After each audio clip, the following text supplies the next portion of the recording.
Quem aqui nunca se arrepiou com o som do xenomorfo espreitando as sombras? Ou ficou completamente fascinado pelo universo sombrio de Alien? Se você é fã de ficção científica e horror, prepare-se, porque hoje a gente vai fazer uma viagem épica por toda a franquia de Alien. Vamos explorar cada filme, descobrir curiosidades que talvez você nem imagine e entender como essa saga impactou o cinema de uma forma que até hoje ecoa nas telas. Além disso, essa é uma ótima forma de relembrar e recapitular a franquia para se preparar para o novo Alien Romulus. Então, se você gosta de cinema, games e o tema horror, já vai deixando seu gostei aí e se inscrevendo no canal, que isso ajuda demais. Bora lá! Em 1979, Ridley Scott nos presenteou com um dos maiores clássicos do cinema, Alien, o Oitavo Passageiro. Além de ficção científica, o filme misturou elementos de horror de uma forma que nunca tínhamos visto. No comando da nave Nostromo, o elenco liderado por Sigourney Weaver, como a icônica Ellen Ripley, nos apresentou a um universo onde o espaço não era apenas o desconhecido, mas o lugar de pesadelos. O conceito original de Alien veio de Dan O'Bannon, que se inspirou em filmes de horror como O Enigma de Outro Mundo e Planeta dos Vampiros, mas ele queria algo mais visceral, algo que aterrorizasse o público. O que começou como uma ideia para um filme B se transformou em um épico, graças à visão do Scott e à colaboração de artistas de peso. O nome original do filme era Star Beast, mas foi mudado para Alien por ser mais simples e impactante. Uma decisão que sem dúvida ajudou a definir a identidade da franquia. Mas o que seria de Alien sem o monstro? E aqui entra H.R. Giger, o artista suíço por trás do design perturbador do xenomorfo.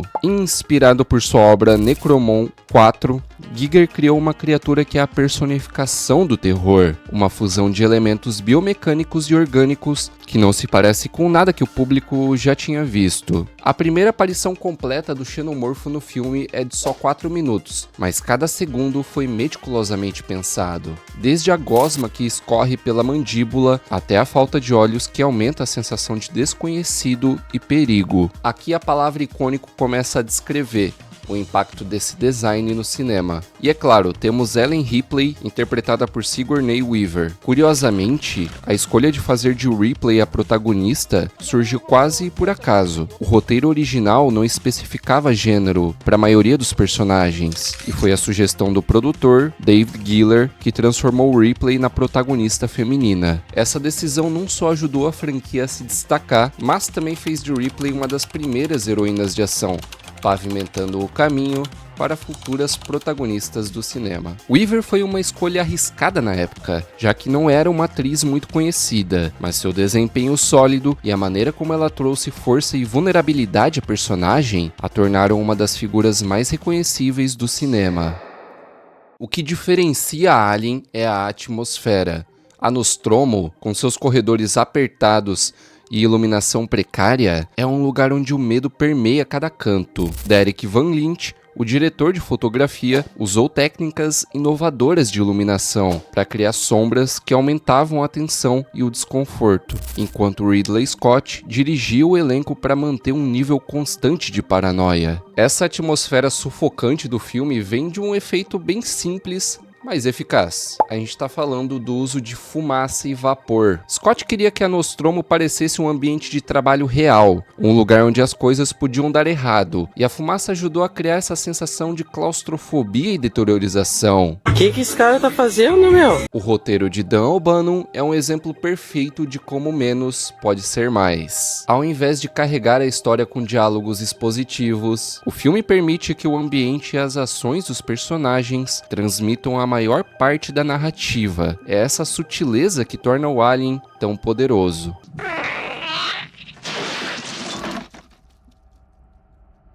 Quando o Alien estreou, ele mudou a forma como o público via o espaço, não mais como a fronteira final, mas como um abismo onde o horror pode surgir a qualquer momento. A influência do filme é imensa, impactando não apenas o gênero de horror, mas também a ficção científica, cultura pop e até mesmo os videogames. Uma das maiores conquistas de Alien foi conseguir fazer com que o público temesse algo que eles mal conseguiam ver. Em muitos momentos do filme, o que mais assusta não é o que está na tela, mas o que a nossa imaginação cria nos espaços vazios.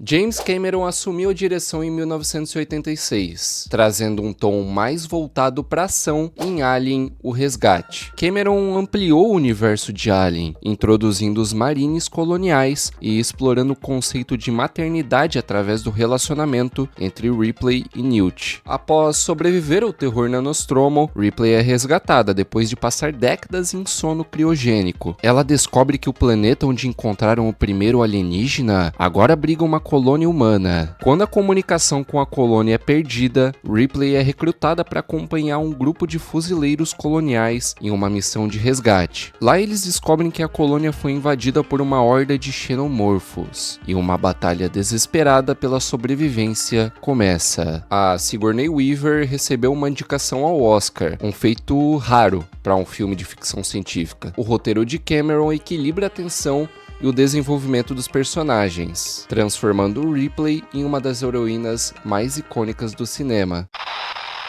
Alien 3, dirigido por David Fincher, trouxe de volta o horror psicológico, mas enfrentou uma produção conturbada. Fincher teve que lidar com mudanças no roteiro e interferências do estúdio, o que infelizmente afetou o resultado final. Após os eventos de Alien, a nave de fuga de Ripley cai em Fiorina 161, uma prisão de segurança máxima. Ela descobre que a ameaça xenomorfa está longe de ter acabado, e dessa vez ela está presa em uma instalação sem armas e cheia de prisioneiros perigosos.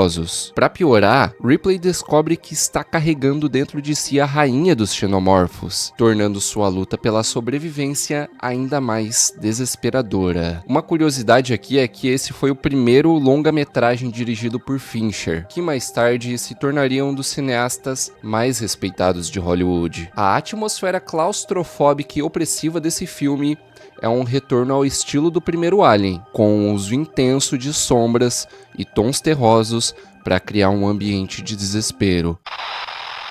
Em 1997, Jean Pierre dirigiu Alien: A Ressurreição, que trouxe uma nova abordagem à franquia. Com um tom mais estilizado, o filme mistura ação, horror e ficção científica, mas foi recebido com críticas mistas. 200 anos após sua morte, Ripley é clonada a bordo de uma nave militar para extrair o embrião da rainha Alien que estava dentro dela. O processo de clonagem, no entanto, a funde com o DNA alienígena, dando a ela habilidades sobre-humanas. Quando os xenomorfos inevitavelmente escapam, Ripley deve unir forças com um grupo de mercenários para impedir que a ameaça alcance a Terra. Geonet trouxe um visual mais estilizado ao filme, com cenários mais elaborados e uma paleta de cores vibrante que contrastava com os tons sombrios dos filmes anteriores. Darius Conde, diretor de fotografia, usou técnicas de iluminação que destacavam o surrealismo e o horror corporal do filme, criando um ambiente que é ao mesmo tempo fascinante e grotesco.